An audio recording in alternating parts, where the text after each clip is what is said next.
Bienvenidos y bienvenidas a este nuevo webinar de la Academia Internacional de Sexología Médica que hemos titulado Abordajes del trastorno de excitación persistente y disestesia genitopelviana.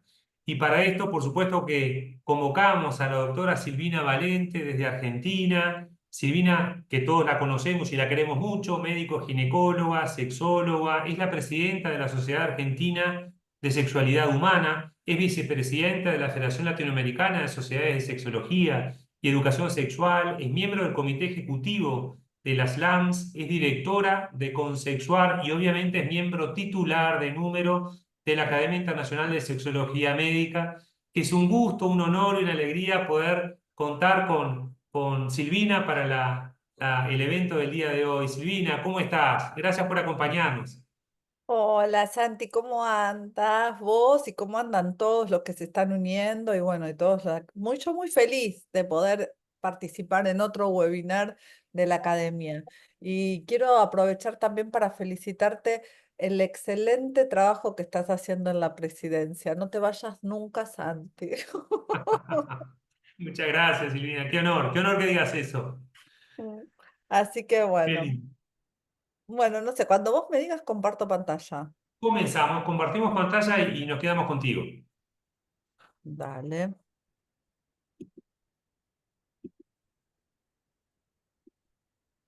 Ahí. Bueno, hoy el tema que elegimos para hablar es un tema que hace ya unos años está empezando a hablarse. Si nosotros empezamos a hacer historia sobre este tema, que cambió de nombre, que fue cambiando de nombre, los primeros que lo describieron fueron Lieblum y Natam en el 2001, cuando observaron que a una mujer tenía como una sensación continua de excitación a nivel de los genitales. Y esta persona empezaron a hablar entre ellos y decir que esto era algo que no era común, vamos a decir, en los síntomas que teníamos nosotros. De hecho, todavía esto no está clasificado en los manuales de salud mental ni tampoco en los trastornos sexuales. Y a partir de ahí empezó a aparecer cada vez más, como toda entidad sexológica o médica o psicológica, que cuando alguien la describe como con aristas diferentes a lo que conocíamos hasta ese momento, nosotros empezamos a prestar atención y en nuestra práctica diaria empezamos a ver que hay personas que tienen este trastorno. Y nosotros como médicos tenemos que hacer a veces una revisión y una reflexión de nuestra práctica diaria, que en el apuro, en el estudio que nosotros hacemos, las reflexiones son bastante escasas. Y entonces lo que empezamos a ver es, hay veces que hay que escuchar a las personas como nos están narrando los síntomas. Y muchas veces, como los viejos semiólogos, cuando las personas nos narran distintos síntomas, las personas nos están contando lo que les pasa a su cuerpo. Y nosotros podríamos empezar a entender que hay cosas que se van de las variantes que conocemos o que estudiamos y que pueden llegar a ser una nueva entidad, por ahí no nueva para el cuerpo, pero sí nueva para nosotros los médicos. Entonces, esto pasó que en el 2006 Leblon modificó el nombre, en vez de ponerle PSAS, le puso un trastorno genital de excitación y de disestesia, ¿no es cierto? Entonces pasó a ser el trastorno de genital y no un trastorno sexual de excitación persistente. ¿Por qué? Porque también esto le pasa a los varones, no es solamente a las mujeres. Y también esto no pasa solamente en el ámbito de un deseo sexual, sino que pasa absolutamente lo contrario, en un momento donde las personas no tienen ni pensamientos ni deseos sexuales.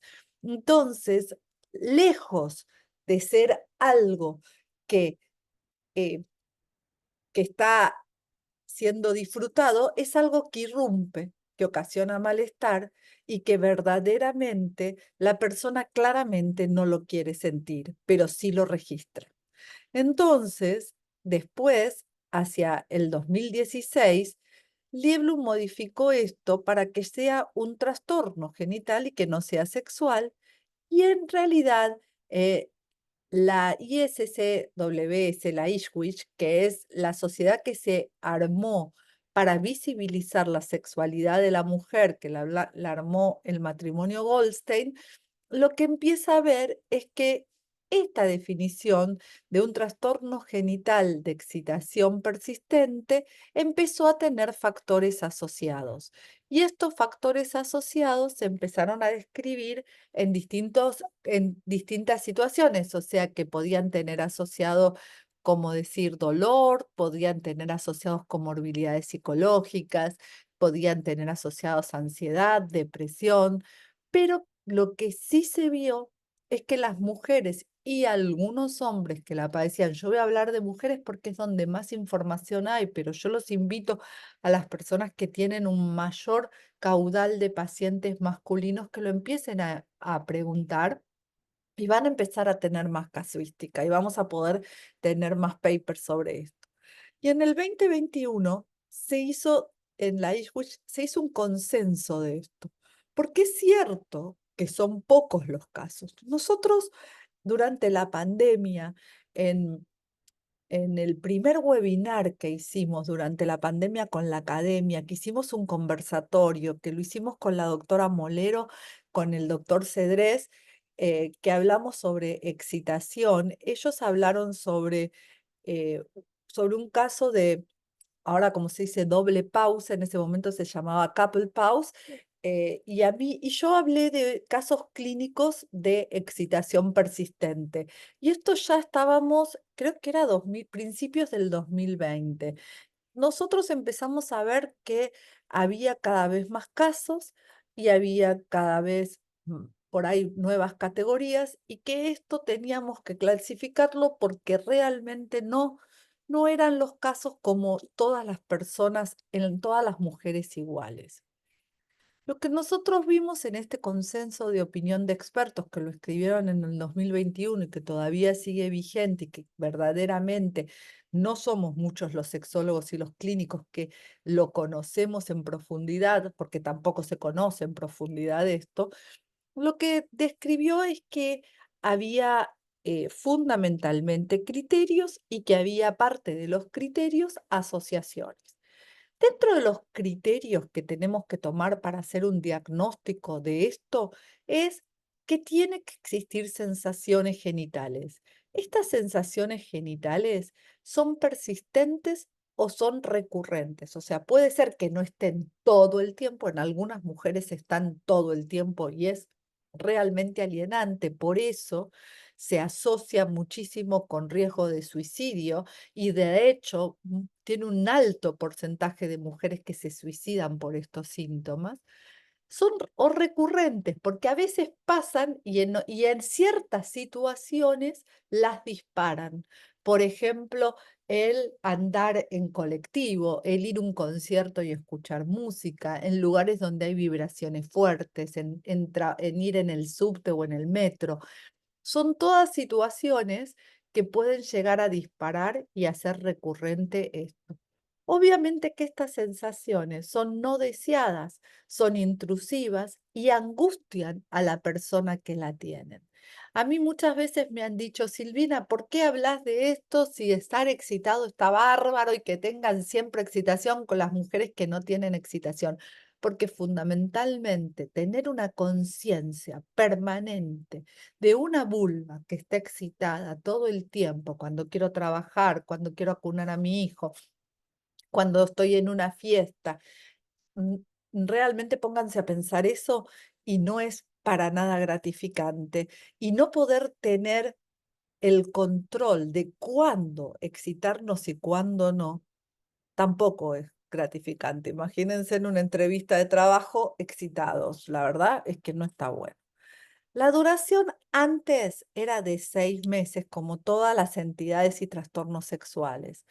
Pero justamente con el mismo trastorno, que es otro trastorno parecido, que tiene un montón de causas y que también tiene causas que son idiopáticas, que no conocemos, y que el malestar es extremo, que la mayoría de los médicos no lo conoce, se bajó a 3 meses para hacer el diagnóstico y no a 6 meses como son un trastorno de deseo, un trastorno orgásmico. Entonces, hay otros tipos de síntomas que son la disestesia genitopelviana. La disestesia genitopelviana es una sensación de un hormigueo, de un zumbido, de un ardor, de una sensación continua de casi estar al borde de un orgasmo, pero no lograrlo. Y esta sensación no pasa con el orgasmo. Estas mujeres provocan el orgasmo, por ahí algunas alivian unos minutos y vuelve a aparecer, y algunas no les alivia con el orgasmo. Entonces, nosotros ya vemos que hay muchas veces que se confunde con un síndrome de hipersexualidad o de lo que se dice adicción al sexo, pero en realidad estas mujeres lo tienen continuamente y la característica es yo no quiero estar excitada. Entonces, lo que vamos a ver es que generalmente la región es toda la vulva, pero se puede ubicar en el clítoris. Muchas veces empieza en el clítoris y es como una sensación clitoridiana. Puede ser en todo el nivel de la pelvis, puede ser también que se extienda hacia el monte de Venus, puede ser muchas veces en el vestíbulo y esto generalmente va a ir rápidamente a lo que se llama una vestibulodinia, porque vamos a ver que muchas de los síntomas, el 20% de estas mujeres lo manifiesta por dolor y no por estos síntomas. Entonces, muchas veces se cruza este síndrome con lo que nosotros llamamos vulvodinia, que cada vez es menos idiopática y cada vez hay más dolor vulvar crónico porque vamos conociendo las causas. También puedes tener síntomas urinarios. También se pueden cruzar con síntomas de vejiga, con síntomas de recto. Y no tiene, también se pueden cruzar con síntomas en pezones, porque sigue toda la vía de la excitabilidad y sigue toda la vía nerviosa de la excitabilidad y lo vamos a ver. Y esto también puede ir acompañado con la erección de los pezones, inclusive la vibración también porque la cóclea, o sea, la parte del oído, también está incluida dentro de esta vía de excitabilidad.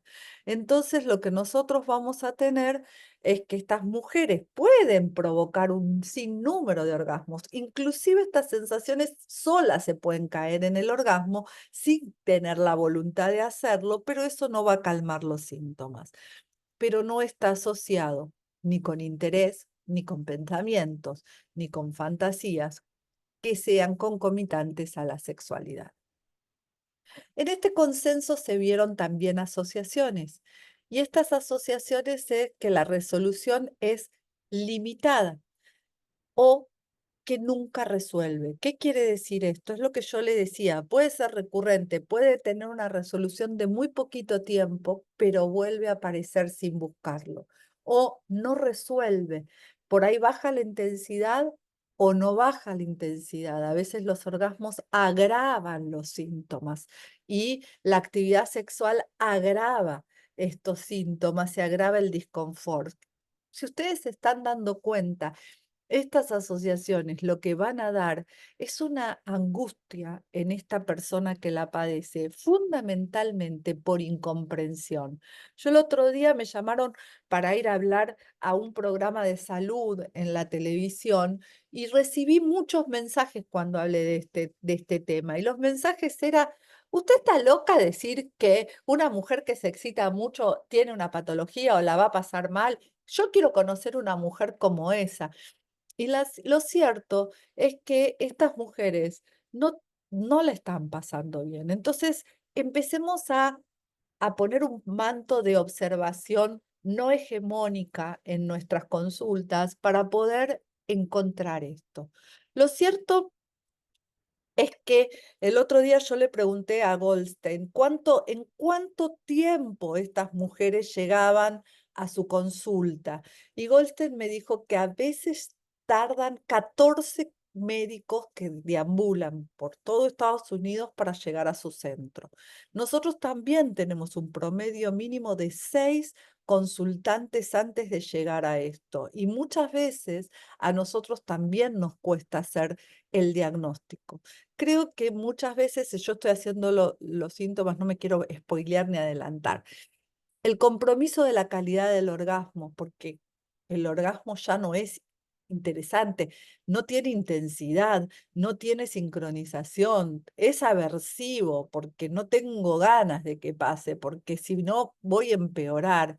El empeoramiento de las disestesias en estas circunstancias y fundamentalmente las mujeres no pueden estar sentadas, no se pueden cruzar de piernas, algo tan banal como cruzarse de piernas, estas mujeres les molesta, no lo pueden hacer.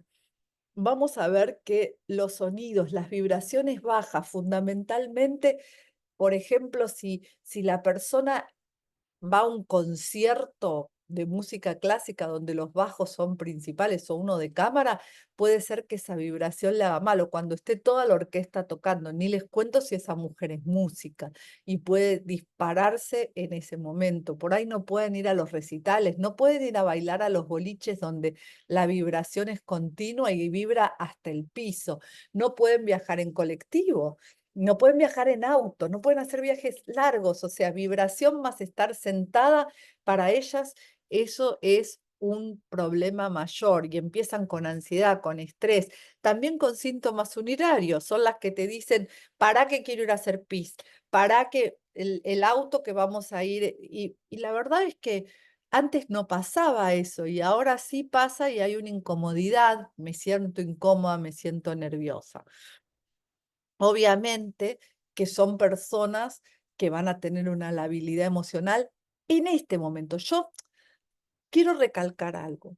Yo les quiero que se pongan en la piel de estas mujeres en un minuto. Por ahí estas mujeres eran equilibradas, eficientes, buenas madres, buenas esposas, buenas trabajadoras, se desempeñaban bien en todos sus aspectos. Y de repente tienen un síntoma intrusivo que calma en general durante el sueño, nada más. Entonces, como calma durante el sueño, todos los que somos clínicos decimos, no tenés nada, es psicológico. Y estas mujeres empiezan a sentirse angustiadas porque empiezan a no poder ir a trabajar, no poder sentarse a la mesa a compartir la cena o el almuerzo con su familia, no pueden viajar en auto, no pueden ir a bailar, no pueden escuchar un concierto. Cuando están en una reunión, se tienen que levantar e irse por molestias. Entonces, yo no sé si es primero el problema de salud mental o el problema de salud mental es consecuencia de este malestar que sienten, que nadie se los explica y que no encuentran ninguna explicación en ningún médico o en ninguna persona. Imagínense la pareja de esta persona, si es que tiene una pareja, cómo se empiezan a sentir. Entonces tienen tendencias a la catastrofización y por supuesto tienen ideación suicida y muchas se suicidan. Entonces lo que nosotros vamos a tener es que al examen físico van a tener una ausencia de evidencia de excitación genital. No tienen ni lubricación, ni hinchazón del clítoris, ni nada. Son exámenes físicos vulvares absolutamente normales.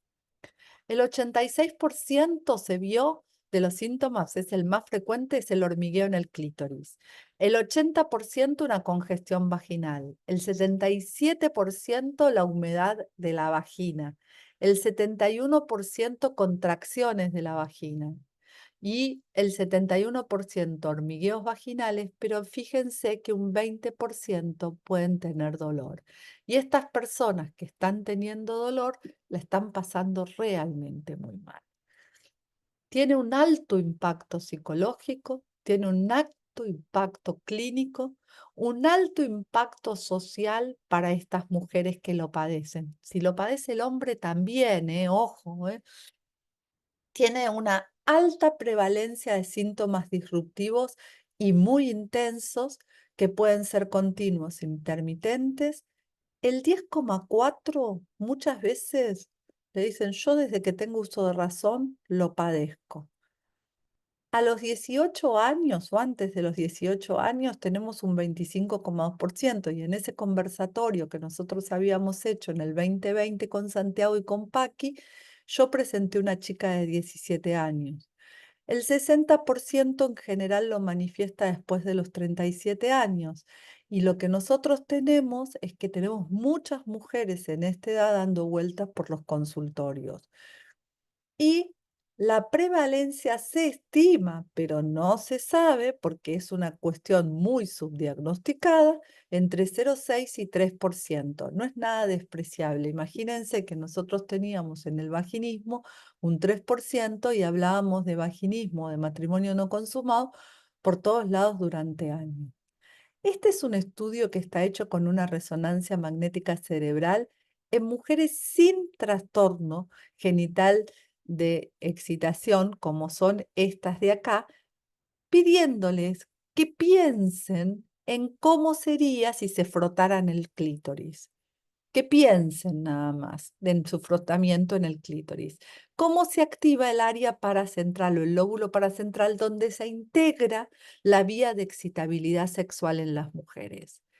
En esta otra, en la A, es el lóbulo paracentral de mujeres con este síndrome sin pensar en nada. Hay un incendio en esa resonancia. No tienen nada que ver una con la otra. O sea que a nivel cerebral, lo que vamos a tener es que verdaderamente tienen una, una activación del lóbulo paracentral y de la excitabilidad tan fuerte que sin ni siquiera pensar en sexo, esto ya está emitiendo sensaciones, está emitiendo emociones, está emitiendo pensamientos y esto realmente le causa muchísima angustia a todas estas pacientes. Anticipación y conexión con la región genital, que probablemente la región genital no se vea nada, pero que solamente de tener esto activado a nivel cerebral haya una catastrofización de las sensaciones genitales y de esos síntomas. Bueno, el algoritmo que hicieron, lo que vamos a decir es que hay 5 regiones. Yo agregué una sexta y Irwin Goldstein me cagó a pedos, pero realmente a mí me parece que para los médicos generales y para las personas que no estamos inmiscuidas en la sexualidad femenina, tener no una región sexta, pero sí un sexto cuadrado, que puede ser que no nos demos cuenta en dónde está el problema, nos tenemos que dar permiso para investigar. O sea, esto es un proceso que generalmente vamos a ir haciendo a medida que lo vayamos pensando. Yo me acuerdo cuando empecé a hablar de abuso sexual hace 35 años, lo que hablábamos era para visibilizar que podía llegar a pasar y que nosotros como clínicos, ginecólogos, sexólogos, psicólogos lo tengamos en cabeza y presente. Esto es exactamente lo mismo. Tenemos que empezar a conocerlo para visibilizarlo y para tenerlo presente, que cuando alguien nos narre algo de esto, no es, ay, mira, en realidad vos tenés un disconfort, tenés ansiedad, tenés pánico, tenés pensamientos catastróficos, sos obsesivo compulsiva, por ahí tenés un telepeo, tenés una hipersexualidad o en realidad tenés unos trastornos psiquiátricos y te tengo que mandar al psiquiatra. Lo que tenemos que evaluar son las regiones neurálgicas. ¿Por qué? Porque en realidad lo que tenemos que evaluar es la vía de la excitabilidad. Y acá vamos a tener distintas lesiones. En general vamos a tener la primera región, que es el órgano terminal, la vulva en este caso, que la tenemos que mirar. Siempre el examen físico va a empezar por la región 1 y el examen y el abordaje terapéutico va a empezar por la región 5. Entonces, a nosotros pensar en estas 5 regiones nos va a dar una tranquilidad de que no nos vamos a obviar ningún paso diagnóstico, porque acá lo más difícil es hacer el diagnóstico. Entonces yo tengo la región 1, órgano terminal, donde voy a tener que mirar la vulva, el clítoris, el vestíbulo, la uretra, voy a tener que mirar el orificio vaginal, el introito, voy a tener que mirar la región anal, voy a ver cómo son esas condiciones, si hay inflamación, si hay varices vulvares, si hay algún tipo de enfermedad inflamatoria, como ser un BSET, como ser un herpes, como ser distintas vulvovaginitis a repetición, como ser colorada alguna zona en especial o nada, como ser varices vulvares que las obviamos. Los ginecólogos metemos el espéculo, la zona, la región del órgano terminal no la miramos. La región pelviana es otra zona, la región 2, que también es órgano terminal, porque si nosotros vemos, ahora yo les voy a explicar la región 3 y se van a dar cuenta que lo que estamos evaluando son generalmente repercusiones de la región 3 en la 1 y en la 2. Lo que vamos a ver es si hay una disfunción muscular, si hay una contractura muscular o si hay una hiperlaxitud muscular, si hay una hiperactividad muscular, si yo tengo una vejiga hiperactiva, si yo tengo incontinencia de orina, si tengo una neuropatía del pudendo, si tengo una patología vulvar a nivel de la pelvis. Entonces ya me estoy dando cuenta que la región 1 la voy a hacer con un examen físico, la región 2 voy a hacer con un tacto, un examen físico, y a su vez voy a necesitar de ecografía, resonancias y a veces hasta electromiografía para ver si la puedo evaluar. La región 3 es la cola de caballo, es la región sacra y la lumbar baja, es de donde salen los nervios ciático, pudendo y pelviano, donde vamos a tener que la inervación de toda la pelvis y de la vulva vienen de estas tres ramas. Si yo tengo cualquier compresión a nivel de ese lugar, ya sea un quiste sacro, un quiste de Tarlov, que son un conjunto de nervios, que tengo algún estrechamiento, alguna herniación, alguna banda, eh, cualquiera de esas cuestiones que parecen mínimas, que por ahí para un neurocirujano no es para nada significativo, para la persona esta puede ser muy significativo y realmente le puede estar ocasionando este síntoma. Después la región 4 vendría a ser la médula espinal y lo que más se ve dentro de las regiones de la médula espinal, aparte de las hernias, son lo que es el estrechamiento del canal medular. Y después la región 5, el cerebro, donde en realidad ahí también vamos a tener que evaluar la medicación con la cual está, porque una medicación que ocasiona esto son los inhibidores de recaptación de serotonina mientras se los estamos dando, pero también el síndrome post-IRS, o sea, hasta 2 años después de suspendido el IRS lo podemos tener. Entonces, lo que vamos a ver es eso. También pueden ver tipos de epilepsia que van para ese lado, puede haber aneurismas, puede haber distintas perturbaciones a nivel cerebral que nos las estamos obviando y probablemente haciendo subdiagnósticos de cosas que son importantes.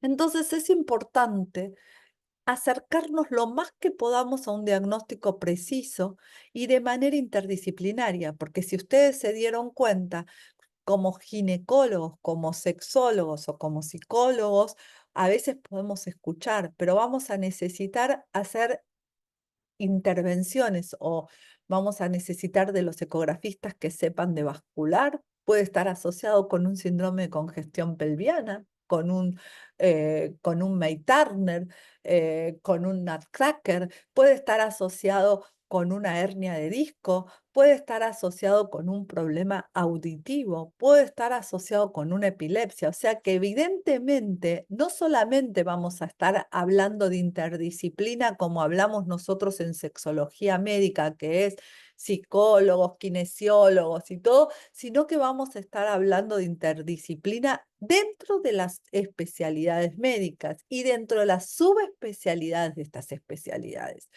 Vamos a tener que encontrar profesionales que estén sensibilizados con el tema, porque cuando uno le dice, tiene un poquito disecado el disco, ¿qué le va a pasar? Un quistecito de Tarlov, no, no te lo pienso ni operar porque no es importante y la persona no da más realmente. Entonces, lo que tenemos que ver es que conociendo este síndrome, lo que nosotros hacemos o este trastorno es salvar vidas.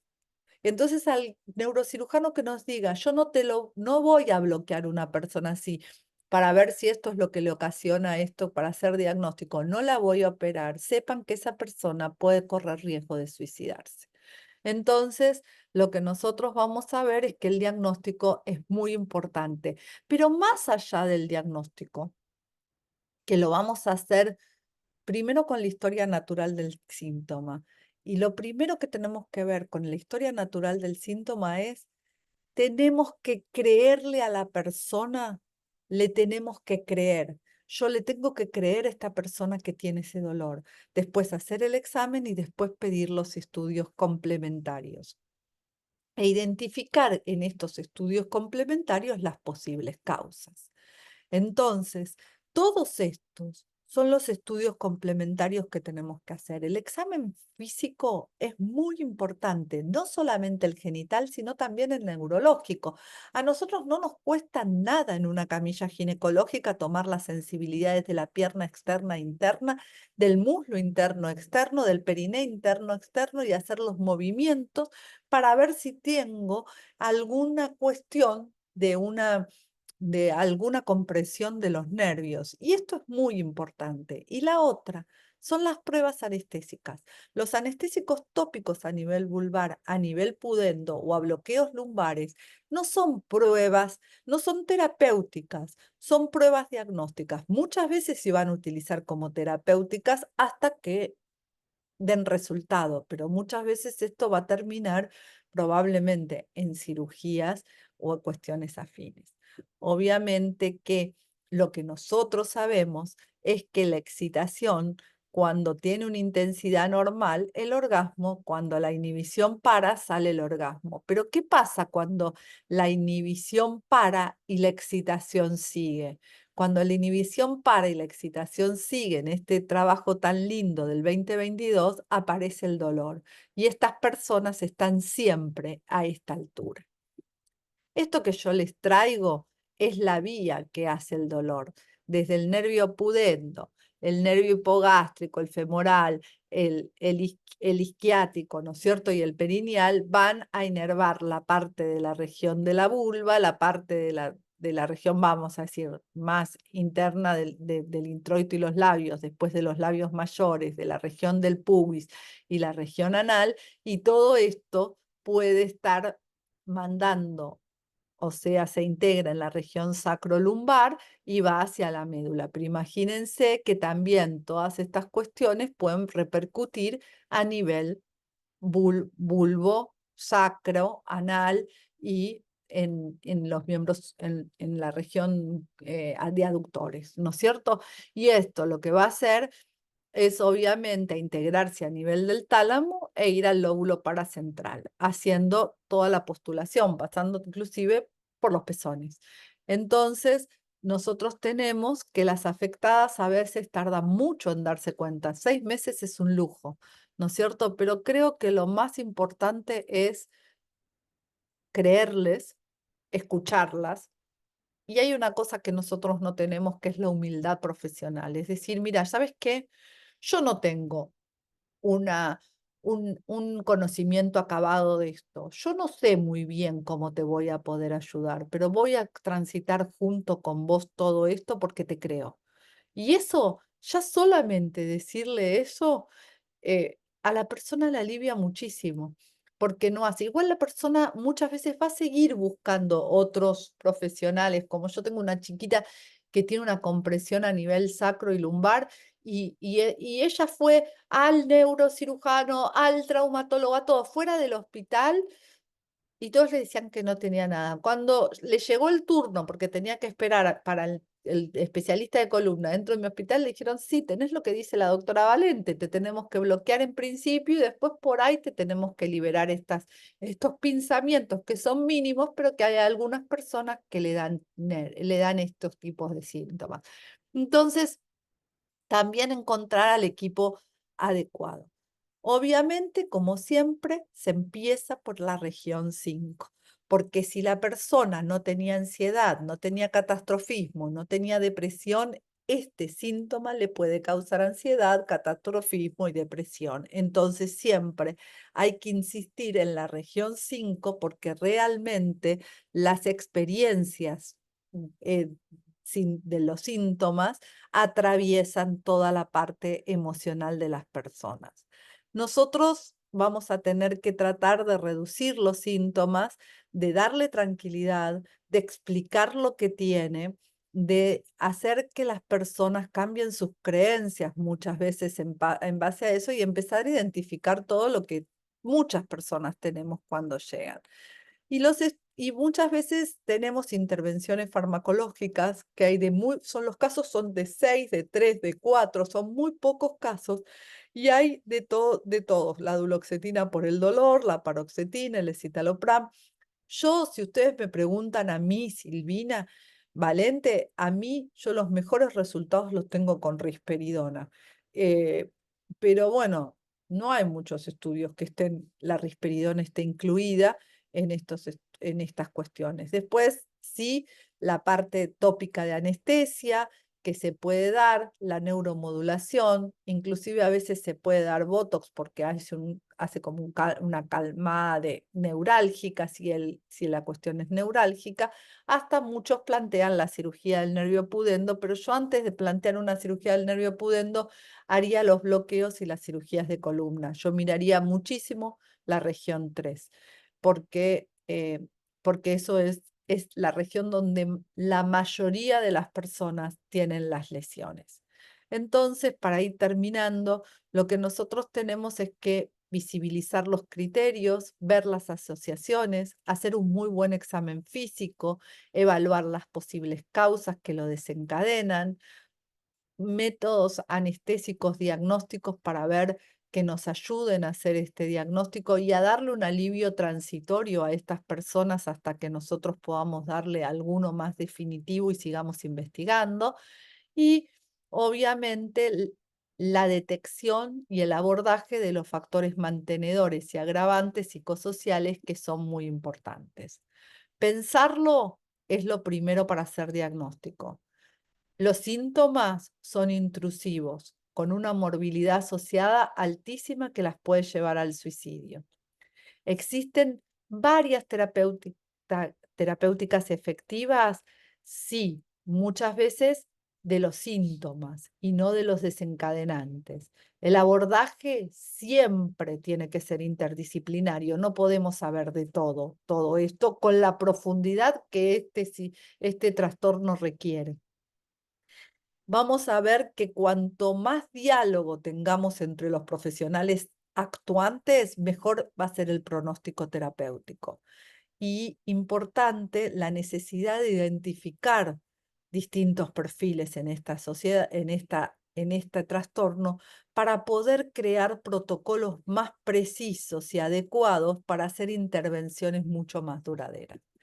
Bueno, muchísimas gracias a todos y Santi, si me dejas pasar un chivo, les digo que se salven la fecha, el 30 y el 31 de mayo del 2025, van a ser el primer Congreso SASH y bueno, las jornadas que vamos a tener 2 días acá, supuestamente en la Facultad de Medicina de Buenos Aires. Así que están todos invitados. Gracias. Espectacular, espectacular, Silvina. Muchas gracias por los conocimientos. Qué interesante por pacientes que hemos compartido y qué interesante poder escuchar como la presentación así global del tema, que obviamente es un tema que a los sexólogos clínicos no es el motivo de consulta más frecuente, pero por lejos debe ser uno de los más altamente impactantes, ¿no? En la persona que lo padece, en la pareja. Y qué fundamental a uno como rol docente o lo que es la comprensión, ¿no? Para poder hacer desde un diagnóstico adecuado, asertivo, empático y para evitar todas las malinterpretaciones y la estigmatización que tiene, como vos decías, todo el camino que recorrió el paciente hasta poder llegar a la consulta con el especialista adecuado, ¿no? Que eso es fundamental que podamos saber de esto para el abordaje más sensible, más eficaz, ¿no? Sí, yo creo que muchas de estas mujeres deambulan y se las trata por dolor, o se las trata por Ujú. hipersexualidad, o se las trata por ansiedad, pero muchas de estas mujeres se divorcian, no pueden criar bien a sus hijos, realmente es muy angustiante. Entonces, creo que escucharlas. Yo tengo pacientes que por ahí la kinesióloga le libera el pudendo con RPG porque tienen problemas de postura y y hacen complementariamente a distintos tratamientos que uno les va dando, hacen RPG, les liberan el pudendo en 3, 4 sesiones y esas mujeres empiezan a no sentir más la sensación. Igual si bajan la ansiedad, ¿no es cierto? Porque si uno les explica, mira, lo que te pasa a vos es algo orgánico, que todavía no lo podemos conocer del todo, pero que esto te va a generar ansiedad, miedo y que puede ser así, la mujer baja 50 cambios en la ansiedad, mindfulness, hay un montón de actividades que se pueden hacer, bajan 50 cambios, no estoy loca, ¿sabes? La sensación de no estoy loca, entonces no voy a volver loco ni voy a usar el 50% de mi tiempo para ir a 10.500 médicos.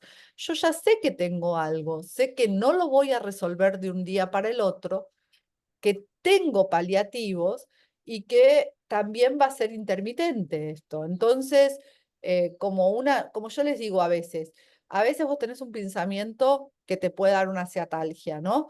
Y entonces decís, tengo una hernia de disco que me da una ciatalgia. ¿Vos te operás inmediatamente o probás todo antes de operarte? Bajar de peso, hacer gimnasia, ir a RPG, hacer pilates, mejorar la postura, fortalecer el core, analgésicos. Y después de todo eso va a ser una cirugía de columna. Bueno, esto es lo mismo, ¿no es cierto? No se le puede proponer por ahí principalmente una cirugía de columna, a no ser que sea muy grave. Pero bueno, en eso estamos. Ese es mi criterio. Hay otros que proponen cirugía de columna directo, ¿no? Pero bueno, pero yo creo que en mi experiencia muchas mujeres mejoran y son pocas las que llegan a la cirugía. Tampoco muchos cirujanos no te las quieren operar porque son leves las lesiones. Entonces, hay que trabajar y hay que ir sumando las causas, porque creo que todos, nosotros acá, Pedro me decía que él también tenía, hay que ir sumando las experiencias de cada uno para ir llegando a ver si podemos encontrar una protocolización que va a hacer mejor a las pacientes. Eso, fundamental. Viste que es como decía, si no lo conocemos, no lo visibilizamos, no se va a diagnosticar, nunca vamos a poder hacer una ayuda efectiva y la necesidad, como vos decías también para esto, de lo que dijiste, la humildad profesional, ¿no? Cómo trabajar a veces el narcisismo médico, que pecamos un poco de eso, y quien queda en el medio y rehén de todas esas situaciones son los pacientes, que no paran de tocar timbres y ir a dar una consulta con un especialista a otro sin poder lograr la escucha empática, eso que vos decís, ¿no? Te acompañamos en este camino, la contención, para poder llegar al tratamiento más adecuado, ¿no? Y da vergüenza, Santi. Imagínate una mujer por ahí que tiene 60 años o 50 y pico y te dice, estoy todo el día caliente. Claro, Le da claro. mucha vergüenza ir Sí, a... sí, sí, sí. ¿Cuál es tu síntoma? No sé, no puedo parar de tocarme y no me pasa y no puedo estacionar el auto y ya voy a todos lados caminando y no puedo y hacer mis actividades y no doy más, ¿entendés? Y me duele. El otro día yo tuve una derivación porque hacemos las ecografías del clítoris y venían por dolor. Que en realidad cuando le hago la ecografía del clítoris tenía una hipervascularización como de uno de los bulbos vestibulares súper congestivo y el otro no. Le digo, pero vos no sentís como una excitación continua, como de este lado. Sí, el dolor es en la derecha y es como si fuese a tener un orgasmo de un solo lado, me dice.